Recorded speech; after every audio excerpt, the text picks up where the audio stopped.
His Excellency William Ruto, President of the Republic of Kenya.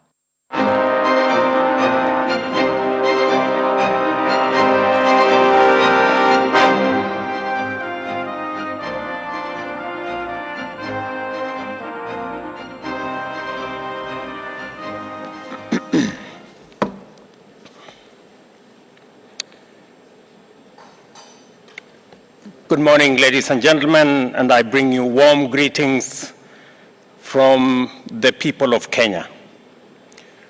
The 20th century witnessed the greatest socio-economic and even political and cultural transformation than humanity had ever witnessed in the entire history of its existence, thanks to the technological innovation that we see.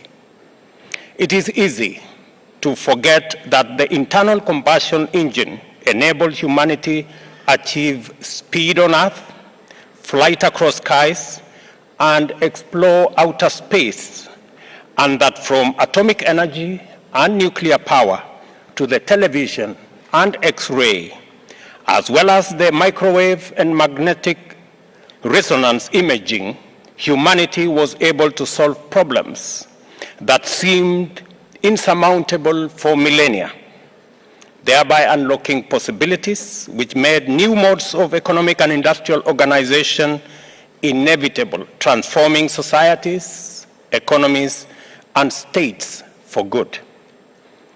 For all this, nothing in the past century compares in terms of sheer speed and scale of transformation, as well as implication for human well-being and disruptive socio-economic change with what we have experienced over the past few decades since the advent of computing and the miraculous explosion of ICTs, robotics, automation, machine learning, and of course, artificial intelligence. All change produces its winners and losers, just as in the petroleum-powered age. The silicon-powered era is caused a mass extinction of professions and ways of life and replacing them with new ones. There has never been a time when thresholds of change were not only periods of intense debate, but also controversy. Innovations elicit resistance and attempts to suppress or adapt it to the status quo. The fear of the unknown can be a real and huge drawback to progress, and governments, however, if they are to remain relevant, agile and responsive, must, as of necessity, move, facilitate, encourage, and champion change. From our experience with innovation in Kenya, I would say that it is wise to be vigilant against adverse implications, antisocial applications, and other threats that can arise due to unregulated or reckless experimentation with unsafe, scientifically untenable, or theoretically unsound technologies. Yet, and I repeat, yet, this must never be a ground to stand in the way of solutions to humanity's pressing needs. Our proudest moment as Kenya, which has come to define our country in the digital technology space, is mobile money, and Mokhtar Diop has referred to it shortly, which first emerged in our country as M-Pesa. When Safaricom launched the service 17 years ago, the country's banking sector was up in arms, pointing out that Safaricom had set out to conduct banking business without either obtaining a banking license or undergoing the rigors of banking regulation. For its part, the public eagerly embraced the liberating efficiency of mobile phone-based cash transfer. Many types of businesses quickly saw the benefit of cashless transaction and persuaded banks to enable them conduct their banking over the phone. After rigorous debate, Kenya opted to face the future with courage, and M-Pesa became the legendary driver of trade and commerce that it has become, transacting $1.2 billion every day, serving over 5 million enterprises, 61 million customers across 8 countries and counting. In Kenya, we understand that the soul of innovation is the constant endeavor to meet public demand by providing solutions to problems, efficiently delivering effective services, and transforming challenges into productive opportunities.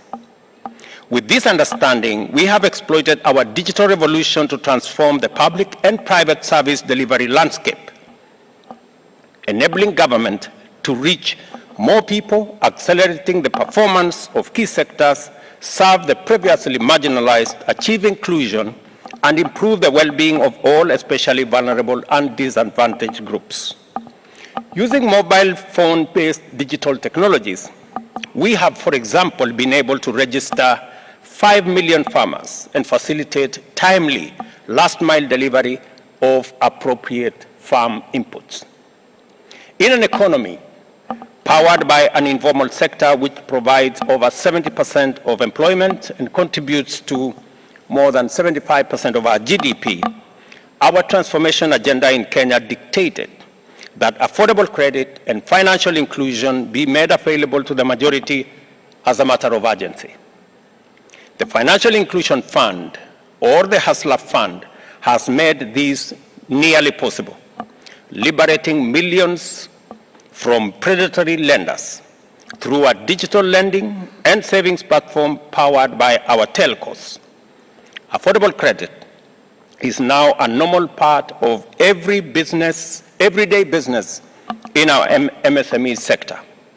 As we speak, the Hustler Fund serves 18.2 million customers and has disbursed $280 million in the last 1 year.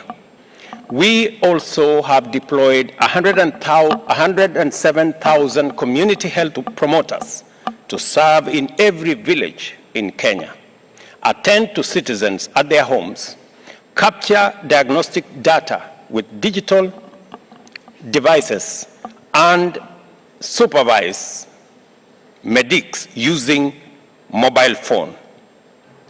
Recognizing that the efficiencies of technology extend beyond speed and security to inclusion, transparency, and integrity, we are now finalizing the process of enhancing e-government by digitizing all government processes and automating public services to make them accessible to all citizens. In the last 1 year, we have digitized government services from 5% to 80%. The plan is to make government 100% digital by the end of this year. From the difficult conversations Kenya had at the advent of our digital revolution in 2007, we have fully embraced the brave new world of digital governance and service delivery, together with all the benefits it brings. There is no doubt that changes, threats, and dangers exist, as they inevitably do in every field of human endeavor. What is required is unrelenting vigilance on a global scale, achievable through collective action, involving leaders and citizens in the public and private sector, back home and internationally. I will give you a personal experience. When I went to one village, and this speaks to the power of energy, technology, and youth in our continent. I went to one college in a village 400 kilometers from Nairobi in Kaiboi. And I meet this young man, Brian. And Brian is a diploma student who, because of the internet, because he has a computer and there is electricity, He now works for an AI company in Germany. Mind you, Brian does not have a passport. He has never been to the city of Nairobi. But because of technology, internet, and electricity, he now works not for a supermarket, but an AI company in Germany. That is what technology, innovation, power, and internet can bring. Previous approaches to climate action have placed the world's economies in a difficult position of having to choose between development and climate action. At the first African Climate Summit held in Nairobi in September last year, Africa defined its place in this discourse. With its abundant endowment of natural resources for green industrialization, including resources for green critical transition minerals, carbon sinks, and arable land, as well as the highest green energy potential from solar, wind to hydro and geothermal, Africa is the de facto epicenter of a green industrial revolution. It is no longer tenable nor sustainable to extract natural resources from Africa, processed elsewhere, using green gas-emitting technologies. All it takes is investment, which calls for a measure of boldness and intentionality, like that which channeled investments that turned the desert of Middle East to give us flourishing, futuristic centers like Dubai. We must not allow the fear of the future unknown deprive bright youngsters like Brian of opportunities. If we sacrifice the benefits of progress hoping for security, we risk losing both. And if ever there was a case for great urgency in formulating a framework for deployment of AI and machine learning, young Brian and his cohort places it in sharp focus.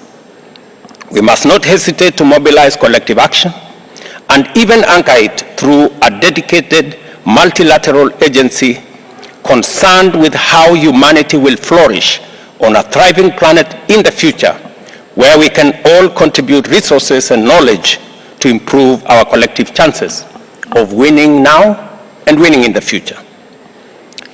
Let me give you one final touch. Our tourism product has always been sustainable. Millions of tourists each year come to experience the global phenomenon of magical Kenya, a total of scenic beauty, unique flora and fauna, beautiful culture, and delightful hospitality. However, Kenya is not just the Silicon Savannah that is globally competitive digital ecosystem where solutions are constantly developed.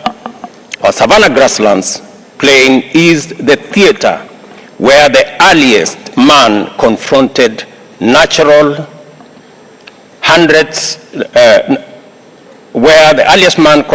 nature hundreds of millions of years ago. It has been scientifically documented that humankind's earliest ancestors lived in our country, with their earliest remains and settlements having been discovered in the Lake Turkana Basin to the north of Kenya. The story of early man is narrated through well-preserved ancient fossils scattered throughout our country, leaving no doubt that Kenya is the first home of humankind. On top of an already excellent and globally competitive tourism product, the people of Kenya have a message for all people throughout the world. Visiting Africa and coming to Kenya is more than tourism. It is an epic homecoming. And I dare say, welcome home. You will agree with me, finally, that Dubai is a good place to contemplate the future of the world. In this place, we have seen that courage, imagination, and science are the values we need to confront a challenging future with confidence and are far more precious than silver and gold. I thank the Sheikh Mohammed bin Rashid Al Maktoum and his government for the unwavering dedication to progress through innovation and availability to engage in and facilitate robust conversations about humanity in the future. George Bernard Shaw said, "You see things and I say why, but I dream things that never were and I say why not." We must enhance our capability to continuously ask why not in order to stay ahead of a rapidly unfolding and wonderfully complicated future. That is why this summit is important. I thank you.